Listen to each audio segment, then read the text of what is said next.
So the Poco F5 is a beefy new mid-range mobile packing some pretty lovely specs, but should you chuck a bit more money at Poco and go Pro instead?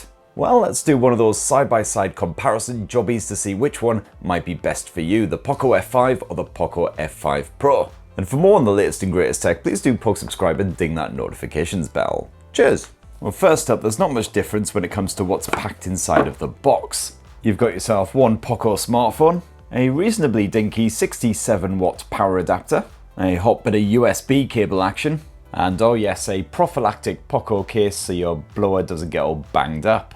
And that, as they say, is very much that. Now, the Poco F5 and the Poco F5 Pro are both 6.67-inch beasts. Chuck them side by side, very similar dimensions. That Pro model is ever so slightly bigger though, just because it has ever so slightly thicker bezels. Here on the regular Poco F5, you've got a flat edge design, although it's reasonably skinny, not like those chunky iPhones. And at just 181 grams, it's pleasingly lightweight too. Certainly a lot lighter than the hefty Pro model, which is 204 grams. And flip these Poco phones over and you get a very different design, as you can see there, even though they're both constructed from plastic. The Poco F5 Pro looks kind of stern and serious. You've got a bit of pattern action going on to try and jazz things up a bit, but it doesn't really work. Whereas the regular Poco F5 is pretty much the other extreme. There's so much going on here, it's a bit mental. This sort of fractured pattern design thing, I don't even know how to describe it. It just kind of looks like you've bunged the Poco F5 in the freezer next to your peas and your crispy pancakes.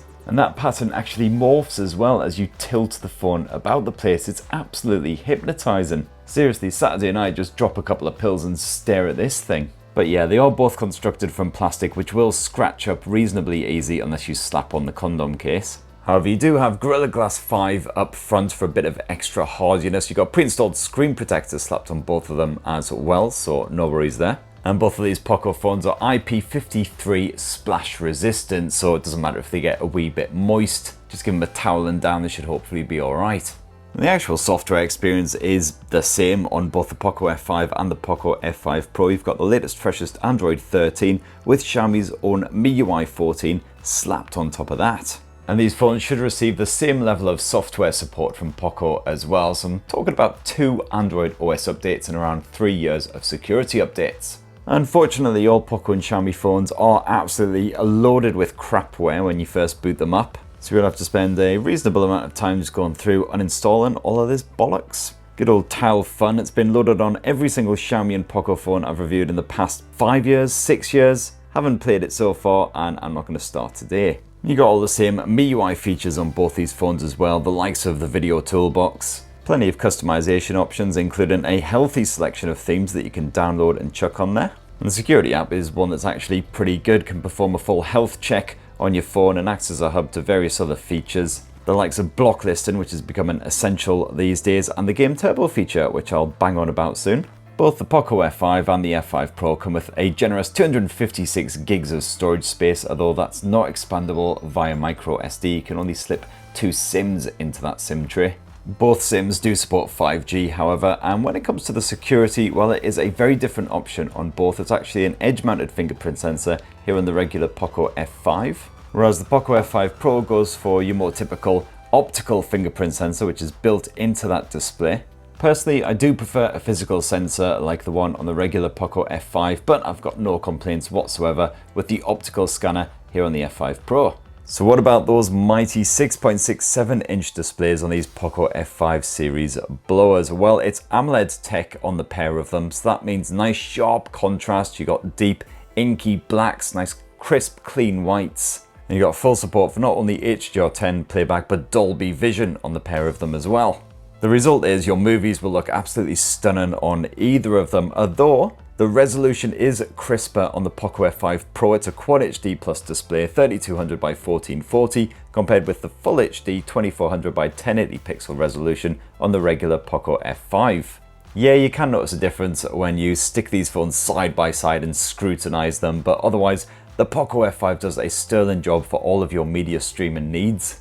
I would say, however, though, if you do live in a really sunshiny country like not the UK, you might be more tempted by the Poco F5 Pro because it tops off at 1400 nits compared with the 1000 nits of the regular Poco F5. And no matter your choice, you're getting a nice fluid 120Hz refresh rate as well. You can manually scale between 60 and 120, or just let the phone automatically swap between the two.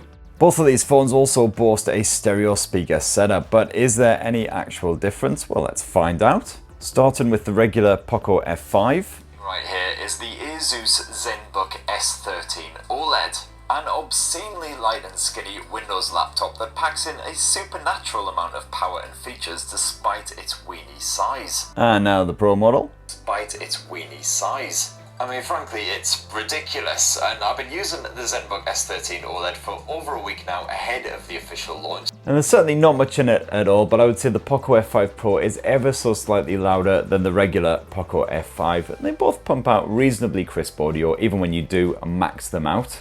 And yes, both Poco F5 and the F5 Pro have full Dolby Atmos support as well, complete with the usual bit of graphic equalizer action. And the regular Poco F5 does have one major advantage over the Pro model here as well, and that is the fact that it's actually got a ruddy headphone jack. Sod all headphone jack on the Pro model, sadly, but they both support Bluetooth 5.3 streaming, and they've both been absolutely fine when it comes to the wireless streaming. At least the regular Poco F5 has been absolutely fine. The Pro model, when I first started testing that, I'd stick my earbuds in, and instead of hearing music or a podcast, I would hear screechy, nasty, horrible noise, which, you know, probably wasn't programmed to do. Thankfully, updated the Bluetooth settings, and since then, touch wood, it's been fine. Anyway, let's move on to performance. And as you can see here, these Poco F5 series handsets are powered by different Qualcomm Snapdragon chipsets. You've got the 7 Plus Gen 2 here on the regular Poco F5, and the Snapdragon 8 Plus Gen 1 on the F5 Pro. Now, the 7 Plus Gen 2 in the Poco F5 is the fresher of the two chipsets. It was only very recently launched, whereas the 8 Plus Gen 1 stuffed inside of the Pro model is older, but that one was designed for the very best flagship smartphones of last year. You find it crammed inside the likes of the Zenfone 9, the Xiaomi 12T Pro, etc, etc. Whereas Qualcomm designed the Snapdragon 7 Plus Gen 2 with mid-range mobiles in mind. But that said, there isn't actually an enormous performance gap between the two. With the Pro model, you've got a slightly higher clock speed, you've got higher memory bandwidth, you've got the Adreno 730 rather than the 725, so more hot gigaflop action. But all that said, the regular Poco F5 would spank the Poco F5 Pro in the multi-core test in Geekbench 6 every time I ran the damn thing. Especially as both of these phones have the same amount of memory, 12 gigs. But anyway, I put them both through their paces with a tasty bit of Genshin Impact action, bumped up those graphic settings all the way to the highest possible quality levels, stuck them on 60 FPS and let them go. And yep, sure enough, the Poco F5 kept pace with the Poco F5 Pro, no worries at all, maintaining a very fluid frame rate even when things got kinda nuts. And by things got kinda nuts, I mean I got my ass handed to me by a giant floating blue orb thing, whatever the f this is. The Poco F5 Pro has twice the touch sampling rate of the regular Poco F5, but I found the F5 screen was perfectly responsive all the same. I certainly didn't struggle with it. I'd imagine a pro esports gamer might notice the difference when playing the likes of Call of Duty, but I certainly couldn't with my knackered old arthritic knuckles and buggered eyesight. You've got a bit of liquid cool tech stuffed inside of both Poco F5 phones, including a whopping great vapor chamber, so you can keep on gaming for hours as long as the battery holds up basically, and show no signs of throttling. And yes, you got that lovely MiUI gaming mod chucked on both as well, just to add a whole bunch of tools and features to help you conquer your enemies, including Do Not Disturb and stuff like that.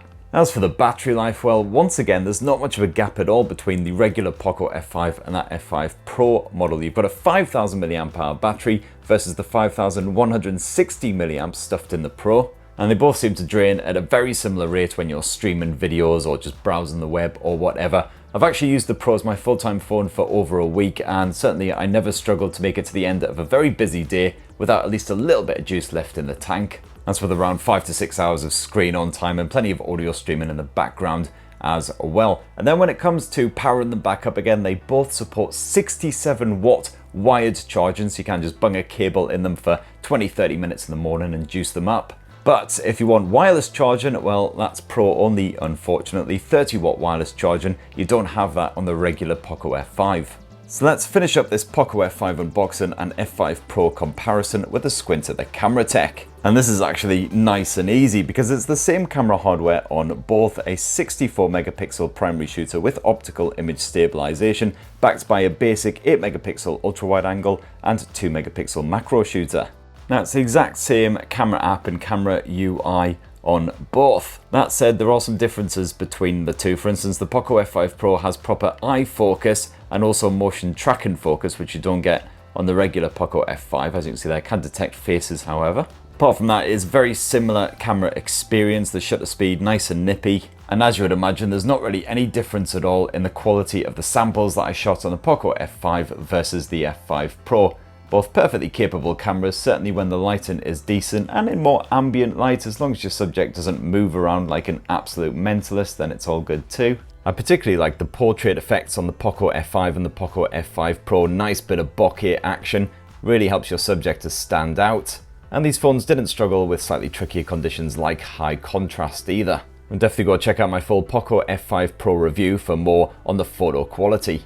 You'll see that the Poco F5 and the Pro have the same basic camera modes, including portrait mode and night mode. If you jump into more, you'll see the Pro does have a couple of bonus bits like dual video and movie effects. But both phones can capture full 64 megapixel images and both boast a proper Pro mode where you can fiddle around with the ISO levels, the white balance, etc. Can't shoot in RAW unfortunately, but hey ho. And you'll also spy some differences when it comes to shooting home movies, because you've got an HDR option here on the Poco F5 Pro, not available on the Poco F5. And if we jump into the resolution settings, you'll see that the Poco F5 Pro can shoot up to 8K resolution footage or 4K at 30 or 60 frames per second, whereas the regular Poco F5 does max out at 4K res at just 30 FPS. And again, when it came to the video chops, no real difference between the Poco F5 and the Poco F5 Pro besides the fact you've got that 8K resolution support. I found that the Poco F5 was just as capable when it came to shooting that 4K resolution footage. Visuals are sharp, you got bold colours as long as the lighting isn't cack again, and audio perfectly captured from all around for a perfect surround sound style effect. So yeah, overall, at this sort of price point, great stuff. And no difference when it comes to the selfie cam action here either, because once again it's a 16 megapixel front facing shooter on both the Poco F5 and the Pro.